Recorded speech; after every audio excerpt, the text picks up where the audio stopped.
Hey guys, what's going on? Mike the Caveman Q here again from Paleo Problem Long Island and MikeTheCaveman.com. And today we have part 2 of our video for the day, and it's our super anti-inflammatory bone broth recipe.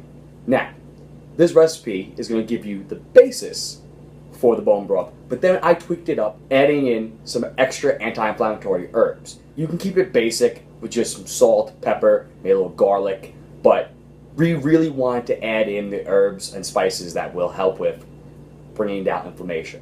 We talked earlier about why it's so important to have bone broth, but now let's get into actually how to do it.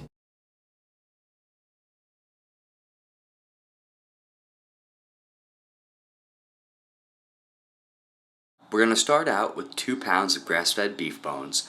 We're going to put them into the slow cooker, at which point you're going to add your water. At this point we're adding the water. What you're going to do is you're going to fill it with about 2 quarts, depending on the size of your slow cooker. If it's a bigger slow cooker, you're probably going to want to use more bones too, but you're going to fill it basically to the top of the inside bottom line. The next step, you add 1 tablespoon of Bragg's apple cider vinegar to help dry out the minerals. The next step, we're going to add the spices, and we're going to start out with a thin layer of simply organic black pepper. The piperine in it will actually help potentiate the turmeric.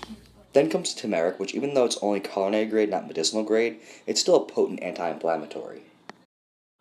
Next up comes the red bean real salt, which will help add some extra trace minerals, including sodium for some extra electrolyte balance. Then comes the ginger, and finally, the garlic powder, both of which are strong anti-inflammatory as well. So all of these together can have some incredible effects.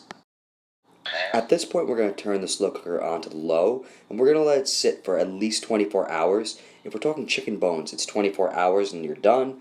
If we're talking beef bones, we can go upwards of 36 to 48 hours. We're just going to do 24 hours for the purpose of this video, though.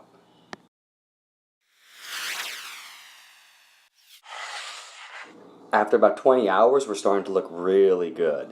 We're almost there, about another 4 hours to go. That's like the bare minimum for beef bones, so let's take a look in 4 hours. Okay, after 24 hours of cooking, we are looking absolutely amazing. And now it's time to strain it. And here we go. We have a colander set up inside of a big pot, and we're going to pour it all on in.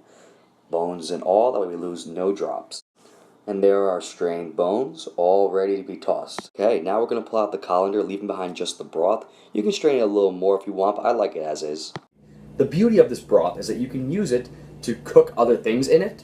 You can use it as the base for soups. You can use it as the base for sauces. Now with this one, because we added all those other herbs and spices, it's not going to be able to go into as many different things. The ginger might overpower things, the turmeric might overpower it. But what you can do is you can take it and you can put it into a thermos, you can put it into a mason jar, and you can drink it as is. So, nice 8-ounce glass of bone broth every day is going to be a great idea. So, every time you have those bones, make sure you're keeping them and you're cooking them in the slow cooker to make that bone broth, and taking it every day, and you'll see a lot of benefit. Even a couple of times a week would be a great idea. But threw a little ice in this one just to make it a little bit easier to go down. But there you go. Now, to be clear, when it cools, there'll be a layer on top. It'll be an orangey layer. That's the gelatin. Do not throw that out. On top of that, there'll be a thin yellow layer. That will be the fat.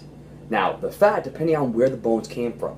If it was from grass-fed beef bones, if it was from pasture-raised organic chicken bones, keep that. Use the fat. If it's not from a quality animal, though, then yes, you are going to want to skim the fat off the top. But leave that orangey layer.